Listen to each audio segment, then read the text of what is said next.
Hello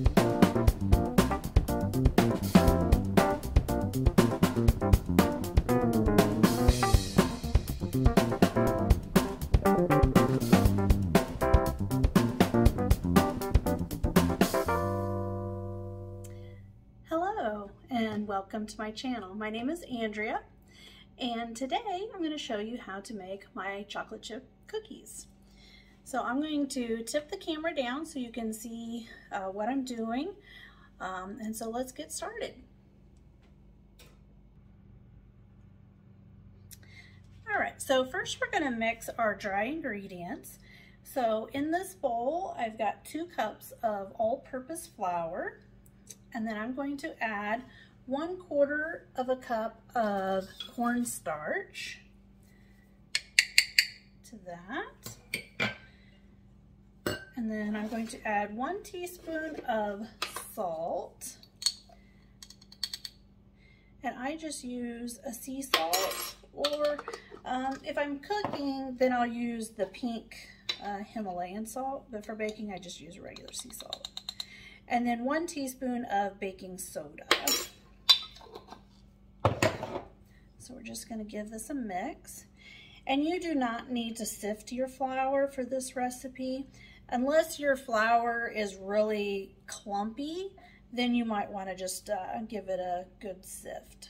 But mine was fairly light, so no sifting necessary. Okay, so we're just going to set that aside. And then in my mixing bowl, I've got 2 sticks of salted butter that are at room temperature. Room temperature, usually if you leave it out for a couple of hours, it's going to depend on how warm it is in your kitchen as to how long it's going to take. But you basically just want it so that it's, I just cut that in 2 very easily with this rubber spatula. So you just want it to be good and soft that you can pretty much just mush it. So, and then I've got 1 cup of regular granulated sugar in the bowl here. And then I'm going to add 1 cup of lightly packed dark brown sugar. I didn't want to smash it down and pack it really tight. We don't need it to be that compact. When you do that, you're just adding a lot more sugar. So just lightly packed in there. So 1 cup, and you can see how it just kind of holds its shape a little bit, but it just comes apart really easy. And we're going to go ahead and get that creamed together. Just kind of get it started.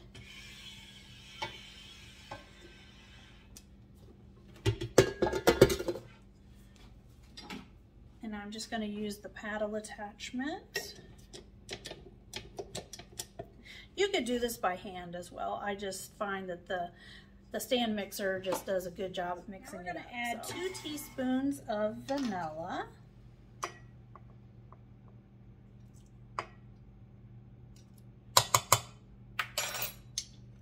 And then 2 large eggs, and we're using whole eggs. And we're just going to mix that for about less than a minute, so 30 seconds or so. And you can see how it's mixed well together. So now we're going to add our dry ingredients. And we're not going to add all of that at once. So I'm just going to add a little bit at a time. That way I know it's getting mixed in and not just clumping up.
gave us a good mix.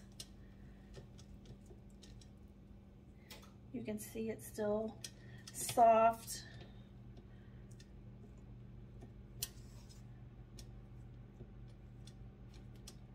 There we go. Okay, so now we're going to add the chocolate. And I like to use the chocolate chunks, but I'm going to actually chop these up a little bit. So I'm just going to give them a rough chop. And these are semi-sweet. So we're just going to put a little board down. This is 2 cups of chocolate chunks. And just carefully, just kind of give these a rough chop.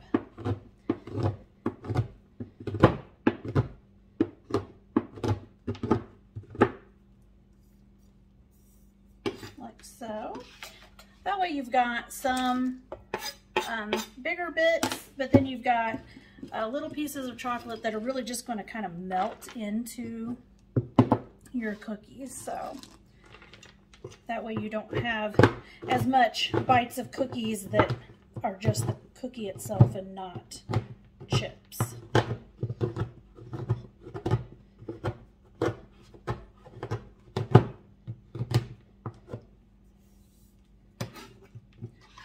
So you can see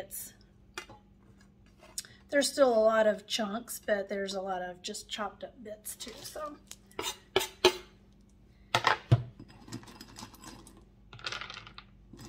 and these are fairly hard, so you want to take it in smaller pieces and be very careful with your knife, because your knife will kind of tend to turn on you a bit.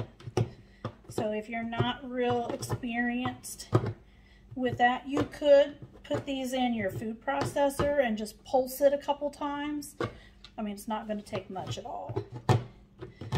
And you want your container of your food processor to not be warm. So you want it to be kind of cold, but don't put it in your freezer because it will get condensation on it. So, and then you'll have water in it. So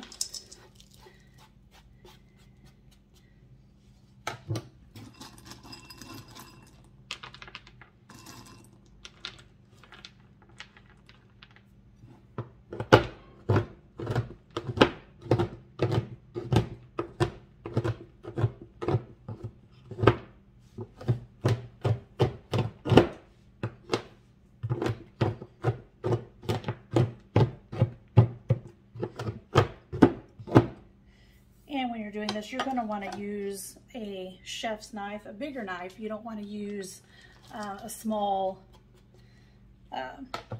knife for this.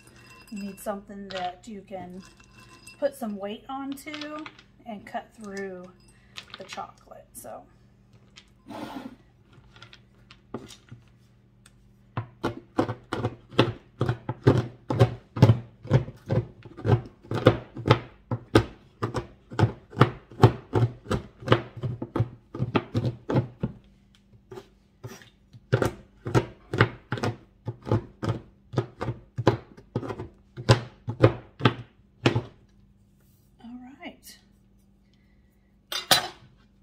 dump the rest of that in there.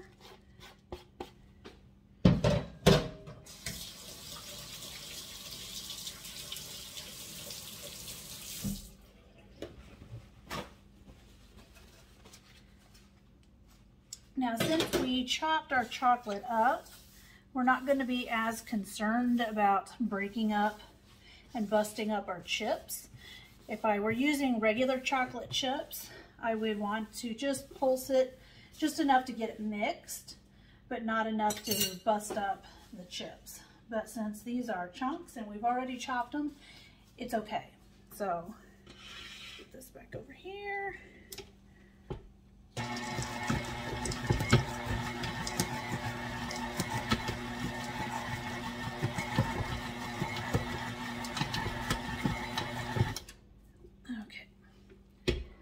Now you can see that there's lots of chocolate bits all throughout that dough. Now I'm going to go ahead and clean this off, and then try to scrape down to the bottom, because this beater does not get all the way to the very bottom. And that's typical, I think, with most, at least with most KitchenAids, the smaller ones anyway.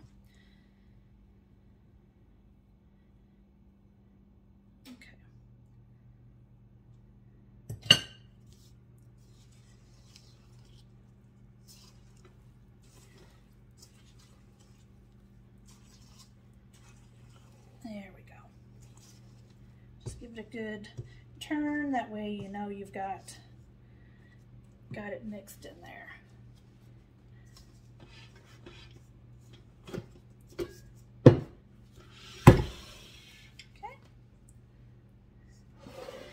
Now we're going to scoop these, and I'm actually going to use my medium-sized scoop. I don't want these huge. You can make them really big. I just tend to like a smaller size cookie, especially if I've got several different kinds of cookies I'm making, or I'm taking them where I know there's going to be a lot of other desserts. I just want a smaller cookie, that way the guests can just have a couple of bites and they can try several different flavors and not be stuck with a mumbo jumbo cookie. And maybe they wanted to try another cookie too or something. So these are going to spread. So we're just going to scoop these out, place them on, and we're going to go about three apart, 3 across here.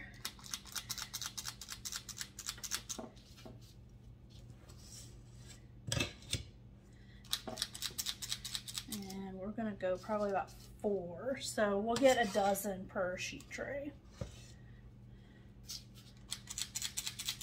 If we put them too close together, then they're gonna spread and kind of melt into each other.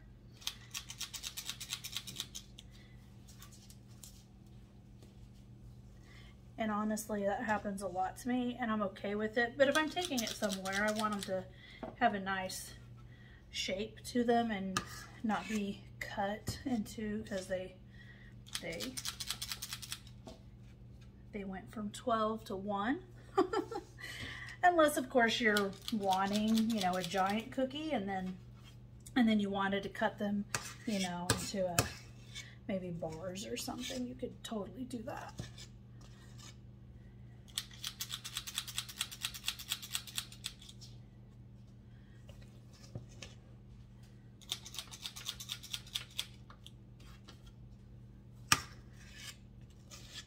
All right, so I've got 12 on this sheet, and I'm going to go ahead and get the other sheet scooped on, and then I'm going to bake them between 9 and 12 minutes. It's really just going to have to depend on the size of your cookie and your oven, where you're living. If you're using convection, you can do 2 trays at once. If you don't have a convection setting or you're using a regular setting, you just probably need to swap your trays between the racks about halfway through. You just don't want the bottom to burn. So, but we'll come back and I'll show you what they look like. Our cookies have baked. I baked them for 12 minutes. I checked them at 9, and they were kind of puffy and really cakey looking. So I left them another 3 minutes, and then they came out looking more like this. So a thinner cookie, kind of flat on the top. So 12 minutes in my oven was perfect. So just check yours at 9 and kind of gauge it from there. So, but as you can see, my cookies, this isn't all of them, but they're baked. They're nice and thin. But when I got to the very end, even the very last cookie had chocolate in it. So you will not necessarily get that if you're just doing chunks or chips. You usually wind up with a couple of cookies that have little to no chocolate chips in them. So, but these are nice. They have just a little bit of a crisp to them. They're sweet. They're all about the same size. Some of them spread a little bit more than others. but they're quite delicious. So this recipe with the medium scoop that I used, I got just slightly over 6 dozen cookies. So these I think are just the right size of a cookie. So it's about 3-4 bites and then you're good. So anyway, I hope you enjoy this recipe and join us again next week and I'll have another delicious recipe for you. Thanks, bye.